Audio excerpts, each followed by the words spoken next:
আসসালামু আলাইকুম, hello lovely peoples, welcome to Attur cooking studio. আজকে আপনাদের মাঝে নিয়ে এসেছি ঈদ স্পেশাল একটা চাইনিজ রেসিপি, যেটা হচ্ছে চিলি চিকেন। সো দেখতেই থাকুন কি কি লাগছে। আমি ফার্স্ট নিয়ে নিচ্ছি হাড়সহ ও হাড় ছড়ানো গোস। এই জায়গায় গোসগুলো ছোটো ছোটো পিস করে কেটে নিয়েছি। আর এই জায়গায় দিয়ে দিচ্ছি আদা রসুন জিরা পেস্ট, হলুদ গুঁড়া, মরিচ গুঁড়া, আর এই পর্যাপ্ত লবণ আর টমেটো কেচাপ 1 টেবিল স্পুন আর কর্নফ্লাওয়ার। আমার এই জায়গায় কর্নফ্লাওয়ার 4 টেবিল স্পুন লেগেছে। আপনারা গোছের পরিমাণ বুঝে তারপরে দিয়ে নেবেন। তারপরে স্বাভাবিক তাপমাত্রার একটি ডিম, যদি গোছের পরিমাণ বেশি হয় তাহলে ডিম আর কর্নফ্লাওয়ার পরিমাণটাও একটু বেশি হবে। এবং এগুলো খুব ভালোভাবে একসাথে মিশিয়ে নিতে হবে। মিশিয়ে নিয়ে মিনিমাম 2 থেকে 3 আওয়ারের জন্য এটা ম্যারিনেট থাকতে হবে, কারণ এটা ম্যারিনেট যতক্ষণ রাখা যাবে এটা খেতে তত বেশি ইয়ামি হবে। ঈদে সবাই কেউ একটু না একটু চাইনিজ রেসিপি চাই, আর যদি এটা স্পাইসি লাভার তাদের জন্য তো এটা মাস্ট বি ট্রাই করতে হবে। এখন আমি ওই ম্যারিনেট করা গোশগুলো একটা সাদা তেলে পরপর ভেজে নিচ্ছি, আর অবশ্যই তেলটা গরম করে নিতে হবে।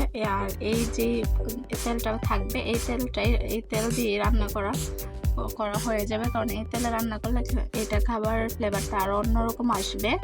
আর ঈদে কোনো না কোনো ধরনের চাইনিজ আইটেম করলে এই চাইনিজ আইটেমটা অবশ্যই বাসায় করে দেখবেন যে কেমন হয়। ইনশাল্লাহ আশা করছি ভালো হবে। তখন এগুলো খুব ভালোভাবে ভেজে নিতে হবে। ভাজার পর দেখতে হবে যে একটা লালচে লালচে বা সাজবে, তখনই বুঝবেন যে এটা ভাজা হয়েছে। আর যদি রেসিপিটা আপনাদের কাছে ভালো লাগে তাহলে লাইক, কমেন্ট, শেয়ার এবং সাবস্ক্রাইব করে পাশে থাকবেন। চিলি চিকেনের ভিডিও কিন্তু এই জায়গায় কিভাবে করতে হয় এই টিপস সবই এই জায়গায় দেওয়া আছে। সো ভিডিওটা স্কিপ করবেন না, শুরু থেকে শেষ পর্যন্ত দেখা ট্রাই করবেন। ইনশাল্লাহ দেখবেন যে আপনি একদম পারফেক্ট চিলি চিকেন রান্না করবেন। এখন দেখতেই পাচ্ছেন আমি পরপর এগুলো উল্টিয়ে দিয়েছি। ঈদ স্পেশাল আপনারা কি কি রেসিপি চান জানাবেন। ইনশাল্লাহ ঈদ স্পেশাল আরও অনেক ধামাকা ভিডিও আসছে, তার জন্য অবশ্যই ওয়েট করতে হবে। আর চ্যানেলটা সাবস্ক্রাইব করে রাখতে হবে, না হলে তো আপনাদের কাছে নোটিফিকেশন আসবে না। আর দেখতেই পাচ্ছেন কালারটা কত সুন্দর হয়েছে। আর চিলি চিকেনটা যারা বেশি স্পাইসি লাভার তাদের জন্য মাস্ট বি ট্রাই করতে হবে।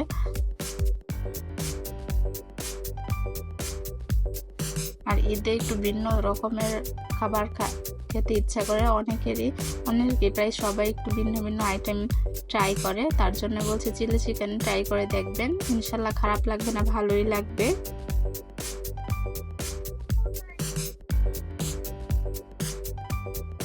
আর অবশ্যই তেলটাকে গরম করে নিয়ে তারপর মিডিয়াম হিটে ভাজার ট্রাই করবেন, যাতে করে গোছের ভিতরে গুলো একদম ভালোভাবে ভাজা হয়ে থাকে, কাঁচা কাঁচা বাইটস না থাকে।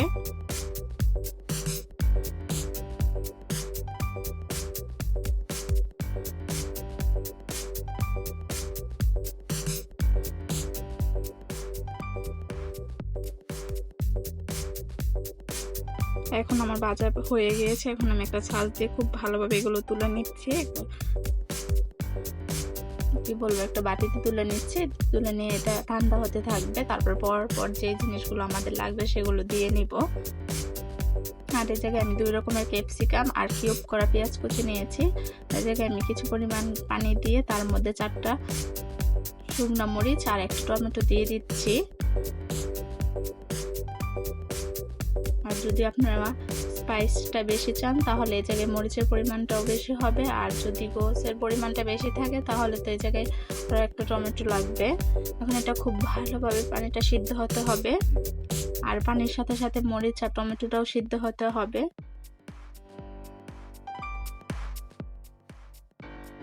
কারণ চিলি চিকেনের এটাই মেন কারিগোলাম।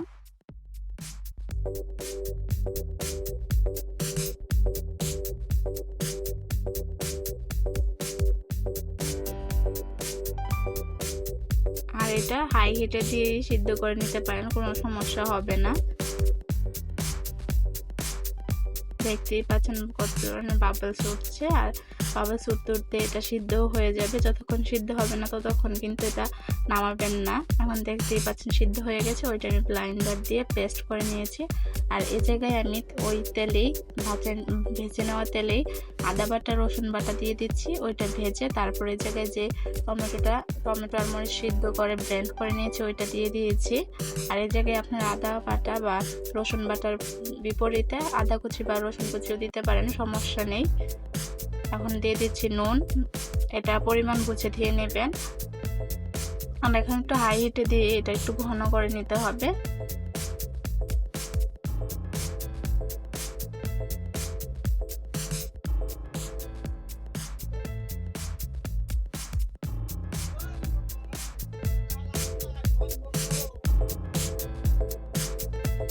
এটা খুব ভালোভাবে নাড়াচাড়া করে নিচ্ছি।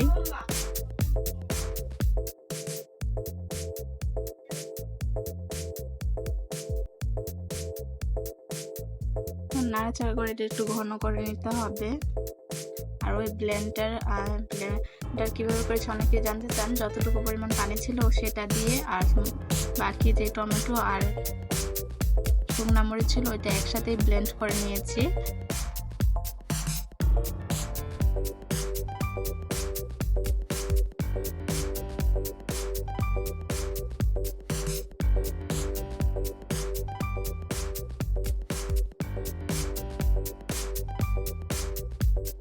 এখন ওই যে আগে থেকে ভেজে নেওয়া যে গোশগুলো সেগুলো দিয়ে দিচ্ছি। খুব ভালোভাবে এগুলো গোশের সাথে মিশিয়ে নিচ্ছি টমেটোর যে মিশ্রণটা। এখন এই যে সবজিগুলো দিয়েছি, দুই রকমের ক্যাপসিকাম আর কিউব করা পেঁয়াজ কুচিয়ে রেখেছি। আপনারা আরও এক রকমের ক্যাপসিকাম দিতে পারেন বা এক রকমের ক্যাপসিকাম দিয়েও করতে পারবেন।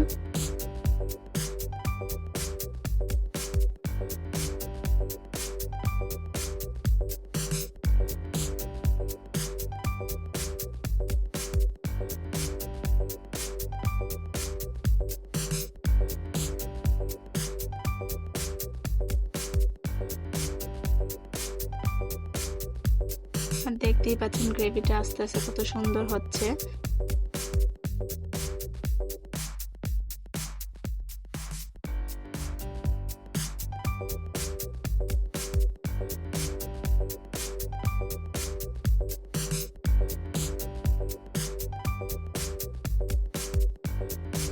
আর এই গ্রেভিটা কিন্তু অনেকটা মাখো মাখো টাইপের হবে, তার জন্য এটা খেতেও খুব স্বাদ লাগবে।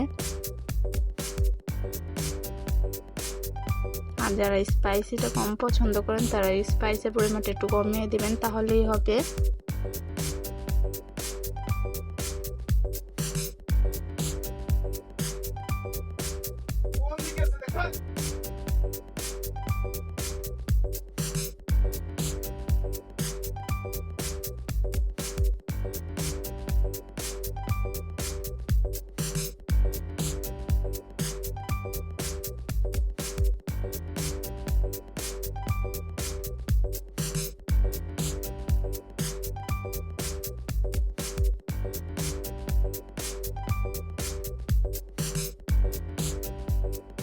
আমি একটু পানি দিয়ে নিচ্ছি, কারণটা পানি দেওয়ার কারণ হচ্ছে গিয়ে যে ক্যাপসিকামগুলো আছে সেই ক্যাপসিকামগুলো সিদ্ধ করার জন্য, তাই এটা পরিমাণ বুঝে দিয়ে নেবেন। এটা দিয়ে আবার ঠিক আগের মতো ঘন করে নেবেন।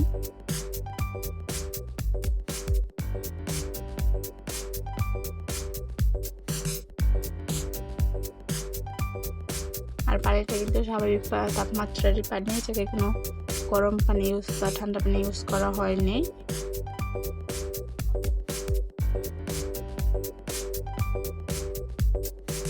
এটাও ঠিক আগের মতোই ঘন করে নিতে হবে। আর অবশ্যই যাতে ক্যাপসিকামগুলো সিদ্ধ হয়ে যায় সেই পরিমাণ পানি দিবেন। এখন দেখতে পাচ্ছেন এই গ্রেভিটাও প্রায় থিকনেসটা কতটুকু হয়েছে, এটা দেখলেই বুঝতে পারবেন।